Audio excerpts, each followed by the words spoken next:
জয় শ্রীকৃষ্ণ। বন্ধুরা, হিন্দু ধর্মে কোনো ব্যক্তির মৃত্যু হলে তার আত্মার শান্তির উদ্দেশ্যে শ্রাদ্ধ শান্তির ব্যবস্থা করা হয়। কিন্তু বন্ধুরা, আজকাল 13 দিন পর খাওয়ানোর জন্যে বড় করে আয়োজন করা হয়, যাকে আমরা মৃত্যুভোজ বলি।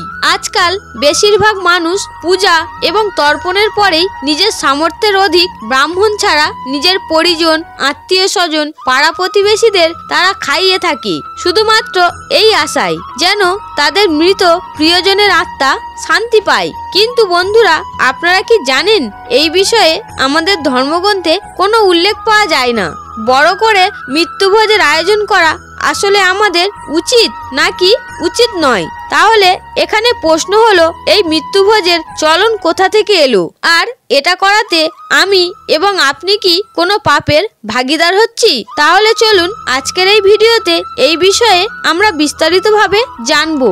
ভিডিওটি শুরু করার আগে আপনারা যারা এই চ্যানেলে নতুন তারা অবশ্যই চ্যানেলটি সাবস্ক্রাইব করুন এবং বেল বটনে প্রেস করুন এরকম আরো অনেক নতুন ভিডিও দেখার জন্য।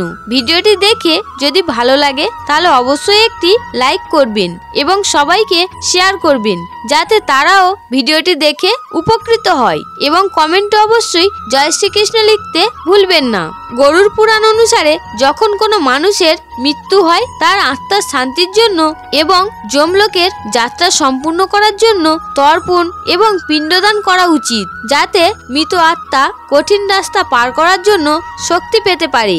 আসলে যখন কোনো জীবাত্মা তার শরীর ত্যাগ করে তখন সে খুব দুর্বল হয়ে যায়। এমন সময় তার পরিবার পরিজন 12 দিন পর্যন্ত যে পিণ্ডদান করে সেই খাবারের সাহায্যে জীবাত্মা চলার শক্তি পায়। মৃত্যুর 10 দিন যে পিণ্ডদান করা হয় তার দ্বারা মৃত আত্মার বিভিন্ন অঙ্গের নির্মাণ হয়। 11 দিন এবং 12 দিন পিণ্ড দেওয়ার ফলে দেহে মাংসাদির নির্মাণ ঘটে। অনেক সময় সময়ের অভাবে অথবা অন্য কোনো কারণে মৃত ব্যক্তির শ্রাদ্ধের কাজ 3 দিন অথবা 12 দিনে করা হয়। আর এই দিনে ওই মৃত ব্যক্তির প্রিয় খাবারগুলি রান্না করা হয়। আর তারপর বনভোজের আয়োজন করে ব্রাহ্মণের দান দক্ষিণা এবং মৃত ব্যক্তির আত্মার শান্তির জন্য প্রার্থনা করা হয়।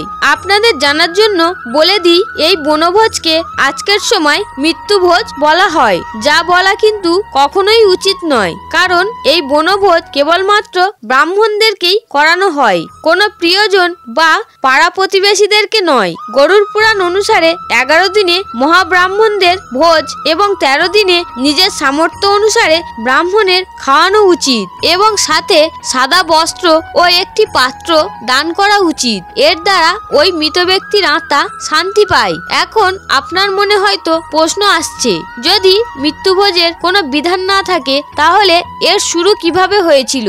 আসলে আমাদের গরুড় পুরাণে পাগড়ি উৎসবের বর্ণনা পাওয়া যায়। এই উৎসব তখন করা হয় যখন পরিবারের কর্তার মৃত্যু হয়ে যায় আর নতুন কর্তা নির্বাচন করা হয়। আর বাড়িতে সব থেকে অধিক বয়োজ্যেষ্ঠ জীবিত ব্যক্তিকেই পাগড়ি বাঁধার জন্য সেখানে উল্লেখ পাওয়া যায়। পাগড়ি সংস্কার বা অন্তিম সংস্কার 4র্থ দিনে অথবা 13 দিনে আয়োজন করা হয়। শুধু তাই নয়, বাড়ির কর্তা নির্বাচন করার পর আত্মীয় স্বজন, পাড়া প্রতিবেশীকে ভোজ খাওয়ানোর জন্য নিমন্ত্রণ করা হয় আর সেটিকেই আজকাল মৃত্যুভোজের সঙ্গে জুড়ে দেয়া হয়। এবার প্রশ্ন হলো, যদি কেউ মৃত্যুভোজ আয়োজন করে তাহলে সেটা কি ভুল?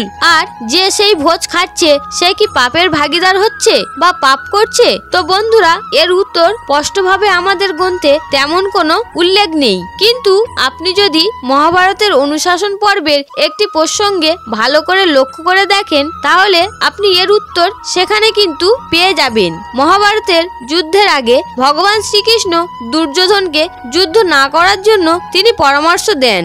কিন্তু যখন দুর্যোধন শ্রীকৃষ্ণের কোনো কথাই না শুনল, শ্রীকৃষ্ণ সেখান থেকে ফিরে আসেন। তারপর দুর্যোধন শ্রীকৃষ্ণকে ভোজন করার কথা বললে তখন শ্রীকৃষ্ণ বলেন, হে দুর্যোধন, যে খাওয়াবে আর যে খাবে যদি তাদের মন প্রসন্ন থাকে তবেই আহার করা উচিত। কিন্তু যদি দুজনের মনেই দুঃখ কষ্ট থাকে তাহলে এমন পরিস্থিতিতে কখনোই সেখানে ভোজন করা বা আহার করা উচিত নয়, কারণ এমন আহার ব্যক্তির শুভ ঊর্জাকে শেষ করে দেয়। আর বন্ধুরা, যখন কোনো বাড়িতে প্রিয় মানুষের মৃত্যু ঘটে তখন তার মৃত্যুভোজে খেতে আসা এবং যাদের বাড়িতে মৃত্যু হয়েছে তাদের সবার মনে কিন্তু কষ্ট থাকে। এমন ক্ষেত্রে ভোজের আয়োজন করা এবং যে খাবার খায় দুজনেই কিন্তু দুঃখী থাকে। অতএব মরা বাড়িতে খাওয়া কিন্তু কখনোই উচিত নয়। বন্ধুরা, ভিডিওটির শেষে শুধু এটাই বলবো, দেখানোর ভরা দুনিয়ায় মৃত্যুভোজের আয়োজন করা এক রকমের মানুষকে এটা দেখানোই, যেখানে মানুষ লক্ষ লক্ষ টাকা খরচ করে। সেই জন্য না মৃত্যুভোজের আয়োজন করা উচিত আর না আমাদের এই মৃত্যুভোজে যাওয়া উচিত। তো বন্ধুরা, আশা করছি আপনারা হয়তো এতক্ষণে ব্রাহ্মণ ভোজ এবং মৃত্যুভোজের মধ্যে পার্থক্য কি সেটা বুঝে গেছেন। ভিডিওটি ভালো লাগলে অবশ্যই একটি লাইক করবেন এবং কমেন্টে অবশ্যই জয় শ্রীকৃষ্ণ লিখতে ভুলবেন না। হরে কৃষ্ণ।